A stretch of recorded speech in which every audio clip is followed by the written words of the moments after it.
Hi friends, ఈ blouse చూసారు కదా. Cross cutting with shape belt లోనే మనకి ఫ్రంట్ వచ్చేసి బోట్ నెక్ వస్తుంది. అలానే ఫ్రంట్ ఓపెన్ వస్తుంది. హుక్స్ పట్టి కాజపట్టి మధ్య గ్యాప్ అనేది రాదు, ఎలాంటి బ్లౌజ్ అయినా సరే.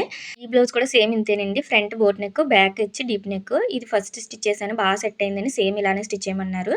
దీని వీడియో అయితే అప్పుడు షూట్ చేశాను, కానీ డిలేట్ అయిపోయిందని చెప్పాను కదా. ఫస్ట్ నుంచి మన ఛానల్ ఫాలో అయిన వాళ్ళకైతే తెలుస్తుంది. చూడండి, మనకి డాట్ షేప్ బెల్ట్ అన్నీ పర్ఫెక్ట్గా వస్తాయి.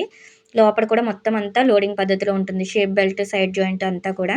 బ్యాక్ వచ్చేసి ఇలాగ డీప్ నెక్లో వస్తుంది. నడానికి నెక్కి అయితే థ్రెడ్ పైపింగ్ చేశాను సారీ కలర్ తోటి. అలానే హ్యాంగింగ్స్ అయితే సింపుల్గా పెట్టాను.